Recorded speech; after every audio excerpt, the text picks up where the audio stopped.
നമസ്കാരം. English channel ആദ്യമായി നീന്തിക്കടന്ന ദീർഘദൂര നീന്തൽക്കാരനായ മിഹിർ സെൻ ഇന്ത്യ ശ്രീലങ്ക അതിർത്തിയിലുള്ള മാന്നാർ കടലിടുക്ക് നീന്തിക്കടക്കുകയാണ്. അദ്ദേഹത്തെ അനുഗമിക്കാൻ ഫോട്ടോഗ്രാഫർക്കും അവസരം കിട്ടി. ഇന്ത്യൻ എക്സ്പ്രസിൽ നിന്ന് MS വെങ്കിടാചലമായിരുന്നു ഫോട്ടോഗ്രാഫർ. കടലിലേക്ക് കടന്നാൽ ഫോട്ടോ അയക്കാൻ കഴിയാത്തതുകൊണ്ട് മിഹിർ സെൻ തലേന്ന് നടത്തിയ പരിശീലന നീന്തലിൻ്റെ ചിത്രമാണ് ഓഫീസിലേക്ക് അയച്ചത്. മറ്റ് പത്രക്കാരും അത് തന്നെയാണ് ചെയ്തത്. കടലിലല്ലേ, എവിടെ നിന്ന് എങ്ങനെ ചിത്രമെടുത്താലും മാറ്റമുണ്ടാകില്ല എന്ന് എല്ലാവരും കരുതി. ആ കണക്കുകൂട്ടലെല്ലാം മിഹിർ സെൻ തെറ്റിച്ചു കളഞ്ഞു. നീന്താൻ ഇറങ്ങുന്നതിന് മുമ്പ് അദ്ദേഹം താടി വടിച്ചു. രാമേശ്വരത്തായിട്ടും പകുതി താടി പോലും ബാക്കി വെച്ചില്ല. താടിയില്ലാത്ത മിഹിർ സെൻ നീന്തുന്ന ചിത്രം എല്ലാവരും എടുത്തു. അപ്പോഴാണ് വെങ്കിടാചലം പുതിയ ആലോചന നടത്തിയത്.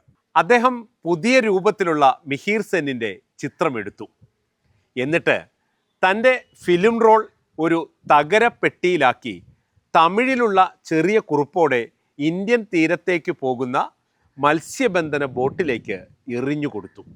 ഒക്കുന്നെങ്കിൽ ഒക്കട്ടെ, പോകുന്നെങ്കിൽ പോകട്ടെ എന്നു കരുതിയായിരുന്നു വെങ്കിടാചലത്തിൻ്റെ ആ തീരുമാനം. അടുത്ത ദിവസം ഇന്ത്യൻ എക്സ്പ്രസിൻ്റെ 1-ാം പേജിൽ 8 കോളത്തിൽ താടിയില്ലാതെ നീന്തുന്ന മിഹിർ സെന്നിൻ്റെ ചിത്രം. അതേസമയം ഹിന്ദു ഉൾപ്പെടെയുള്ള പത്രങ്ങളിൽ വന്നത് താടിയുള്ള മിഹിർ സെന്നിൻ്റെ നീന്തുന്ന ചിത്രം. വെങ്കിടാചലം പത്രത്തിനുണ്ടായ നേട്ടത്തിൻ്റെ അഭിമാനത്തിൽ നീന്തി തുടിച്ചെങ്കിലും അതിന് അധികം ആയുസ്സുണ്ടായില്ല. ഫിലിം അയക്കുന്നതിനുള്ള തത്രപ്പാടിനിടയിൽ വെങ്കിടാചലത്തിൻ്റെ ക്യാമറയുടെ ക്യാപ്പ് നഷ്ടപ്പെട്ടിരുന്നു. അതിൻ്റെ വില വെങ്കിടാചലത്തിൻ്റെ അടുത്ത മാസത്തെ ശമ്പളത്തിൽ നിന്ന് കുറവ് ചെയ്തു. അതാണ് ഇന്ത്യൻ എക്സ്പ്രസ്. പടം അയക്കാനുള്ള സാഹസം കാട്ടിയ വെങ്കിടാചലം അപ്പോൾ ആരായി? മുതലാളി എന്നും മുതലാളി തന്നെ. കൃഷ്ണമേനോൻ്റെ ചിതാഭസ്മവുമായി ചിരിച്ച വക്കം പുരുഷോത്തമനെ കാണാം. അടുത്ത കഥ അതാണ്. കാത്തിരിക്കുക.